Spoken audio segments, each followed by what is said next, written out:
Bonsoir à toutes et tous.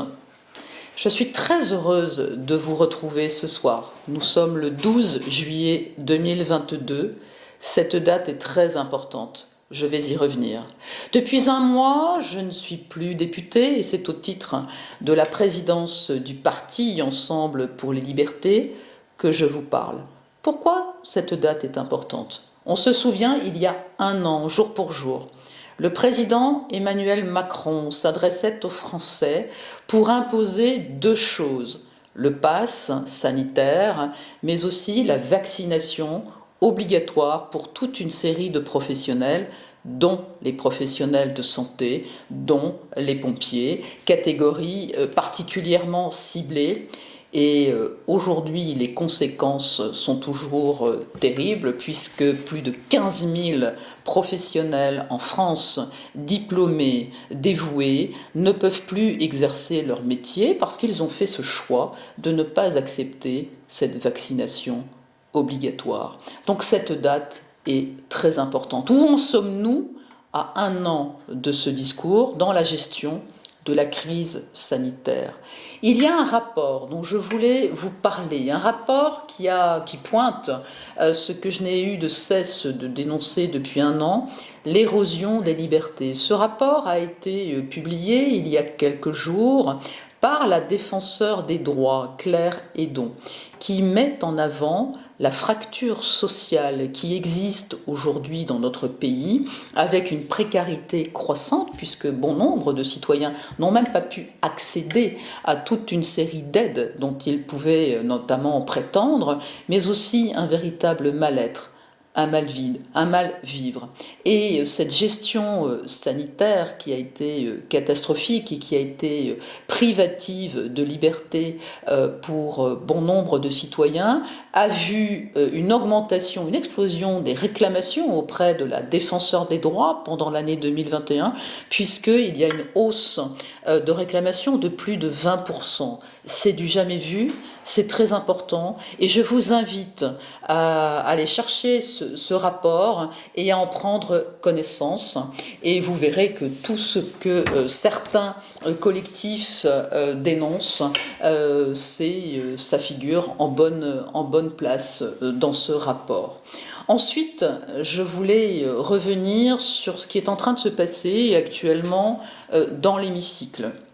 Un hémicycle qui est totalement cacophonique, où certains parlementaires essayent de trouver des alliances avec le parti majoritaire, rien de nouveau, et quelque chose d'intéressant hier, puisque la NUP a tenté de faire passer une motion de censure. Pas de chance, des députés, même en interne chez eux, des députés socialistes n'ont pas souhaité voter cette motion de censure, ce qui prouve une fois de plus qu'on est là face à un jeu de dupes, un jeu politicien et non pas à la défense réelle des intérêts des citoyens. La petite cuisine continue, rien de nouveau à l'ère de nos institutions qui continuent de dysfonctionner. Pourquoi l'hémicycle est en émoi? Parce que vous vous souvenez que l'état d'urgence sanitaire avait été voté jusqu'au 31 juillet 2022. Donc il faut absolument que le gouvernement puisse continuer à pouvoir imposer des mesures sans même faire appel au Parlement. Donc le texte a été étudié la semaine dernière en commission, il a été voté et ce texte aujourd'hui est dans l'hémicycle en débat.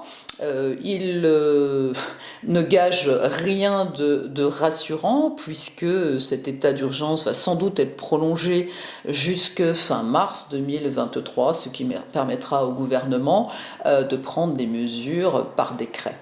Je voulais également, et ça c'est quelque chose qui m'a plutôt réjoui, revenir sur cet article du Figaro. Alors le Figaro, qui n'est pas du tout ma lecture de chevet, je vous rassure, mais qui est un média mainstream, considéré comme tel, qui a mis pour la première fois en avant des éléments dont j'avais parlé depuis plus d'un an. Déjà, que le confinement n'avait pas du tout apporté les résultats escomptés et qu'au fond, le modèle gagnant suédois était celui que la France aurait mieux fait de retenir, puisque ce confinement strict généralisé n'a absolument pas apporté quelque chose de positif en matière de gestion sanitaire. Mais aussi, cet article a mis en évidence le bilan assez catastrophique de la pandémie, mais au regard de l'émergence d'autres pathologies. On savait que les pathologies chroniques n'avaient pas été prises en charge, mais aujourd'hui, on a une explosion de pathologies cardiovasculaires, on a une explosion des pathologies cancéreuses, malheureusement, mais aussi dans le domaine psychiatrique, qui est le mien en tant que psychiatre, je peux vous dire qu'il y a une explosion des suicides, une augmentation de plus de 30% des suicides des jeunes adultes qui n'arrivent pas, en plus, quand ils ressentent ce besoin d'être accompagnés, qui n'arrivent pas à trouver de psychiatre, et pour les enfants de pédopsychiatre, dans un délai raisonnable pour pouvoir trouver une écoute, un tiers à qui se confier. Donc cette souffrance psychique est de plus en plus importante. Mais également, ce que je voulais dire ce soir et revenir, c'est sur l'inefficacité des vaccins, puisque là encore, cet article le met en évidence. Pourquoi ? Parce que les vaccins utilisés en booster, donc cette 4e dose ou le 2e rappel, sont toujours élaborés avec la souche originelle.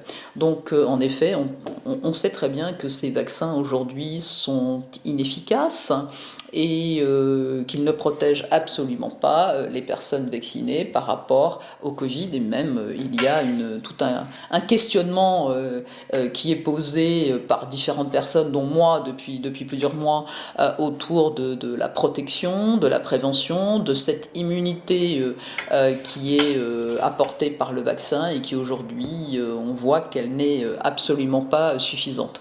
Vous dire un mot sur le rapport de Christine Coton, qui a mis en évidence de façon très claire, Christine Coton qui est cette biostatisticienne, qui a mis de façon très claire le manquement dans les essais qui ont été faits pour élaborer ces vaccins, et les biais qui ont été là aussi pointés du doigt dans son rapport, sur des échantillons trop petits, sur le manque des analyses, sur les effets graves qui n'ont pas pu être reportés puisqu'il n'y avait pas d'évaluation au-delà de 2 mois avec des populations qui ont été sorties des échantillons. Enfin bref, une estimation tout à fait insuffisante des risques.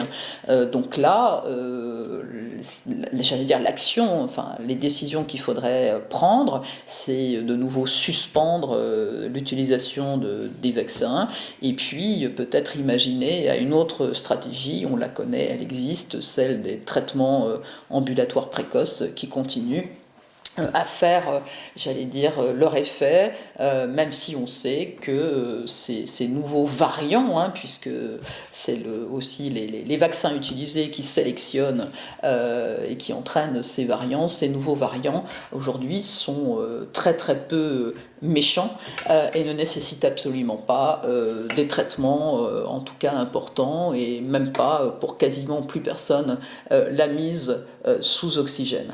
Donc j'aimerais peut-être avant de conclure déjà vous dire que je vais revenir comme ça à des rendez-vous réguliers pour analyser ce qui est fait notamment toujours et encore autour de cette loi, de la prolongation de cette loi sanitaire, mais aussi vous parler régulièrement du parti Ensemble pour les libertés.